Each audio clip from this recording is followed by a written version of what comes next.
has been given a copy of the report by the advocate for the state, Mullah. I'm aware. Then what about the others? Why special privilege to you? Well, it's Why my served upon everybody? That's And why you I have have. given. And somebody has not asked, you'll not give. Well, only How is it? If you serve to one party, you have to serve to all. দুর্নীতি দায়ে চাকরি থেকে বরখাস্ত করেছিল Kolkata high court, তাকেই সরকারি পদে বসালো রাজ্য। তো বিশাল বড় ব্রেকিং আপডেট বর্তমানে একটা উঠে আসছে। অভিযোগ তৃণমূলের শিক্ষাবন্ধু সেলের এই নেতাকে হাওড়া জেলা শিক্ষা দপ্তরে গুরুত্বপূর্ণ পদে বসিয়েছেন মমতা বন্দ্যোপাধ্যায় সরকার। আর চেয়ারে বসেই দেদার দুর্নীতি শুরু করে দিয়েছেন তিনি।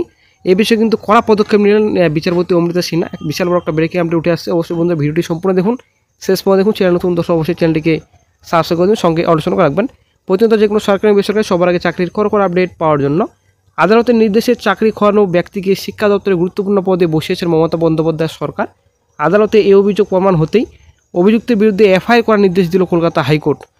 তো অমৃতা সিনহা কিন্তু প্রচুর কথা শুনিয়েছেন, এফআইআর করার কিন্তু নির্দেশ দিয়েছেন বিচারপতি অমৃতা সিনহা। তো বৃহস্পতিবার এই নির্দেশ দিয়েছেন কিন্তু বিচারপতি।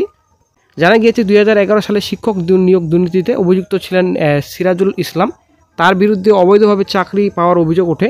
এই দুর্নীতি তদন্তে আদালত একটি কমিটি গঠন করে কমিটির রিপোর্ট খতিয়ে দেখে সিরাজুলকে চাকরি থেকে বরখাস্ত করার নির্দেশ দেয় কলকাতা হাইকোর্ট। অভিযোগ তৃণমূলের শিক্ষাবন্ধু ছিলেন এই নেতাকে হাওড়া জেলা শিক্ষা দপ্তরে গুরুত্বপূর্ণ পদে বসিয়েছে মমতা বন্দ্যোপাধ্যায় সরকার। আর চেয়ারে বসে দেদার দুর্নীতি শুরু করে দিয়েছেন তিনি। সেই কথা জানিয়ে কলকাতা হাইকোর্টে মামলা করেন এক ব্যক্তি। সেই মামলার শুনানিতে সিরাজুলের বিরুদ্ধে এফআইআর দায়ের নির্দেশ করা দিয়েছেন বিচারপতি বিশ্বজিৎ বসু।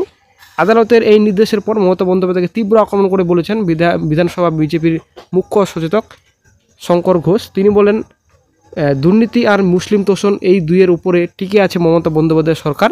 সিরাজুল এই দুইয়ের পারফেক্ট কম্বিনেশন। তাকে কি করে ময়দানের বাইরে রাখবেন মমতা? এরাই তৃণমূলের সম্পদ, এরা না থাকলে তো তৃণমূলটাই থাকবে না। আদালতের নির্দেশের পরে হয়তো এফআইআর হবে, কিন্তু তৃণমূল সরকারকে মানুষ যতদিন ছুঁড়ে না ফেলবে ততদিন এদের বিচার হবে না। তো বন্ধুরা বিশাল বড় কিন্তু একটা নির্দেশ দিয়েছেন বিচারপতি অমৃতা সিনহা এবং এফআইআর কিন্তু নির্দেশ দিয়েছেন।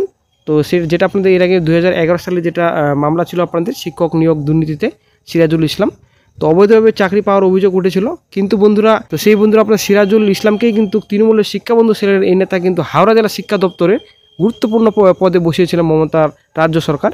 তো বন্ধুরা সবথেকে খারাপ ব্যাপার, এই রাজ্যে কিন্তু কতটা রাজনীতি চলছে সেটা কিন্তু মানে দেখে বোঝা যাচ্ছে। দেদার কিন্তু দুর্নীতি চালিয়ে যাচ্ছেন চেয়ারে বসেই। তো এর আগে কিন্তু দুর্নীতি করে চাকরি পেয়েছিলেন, আবার কিন্তু চেয়ারে বসে দেদার দুর্নীতি করে দিয়েছেন। এটা কিন্তু আর বিচারপতি অমৃতা সিনহার কিন্তু সহ্য হলো না, সেটা কিন্তু এফআইআর নির্দেশ দিয়েছেন। সবথেকে বিরাট বড় ব্রেকিং আপডেট।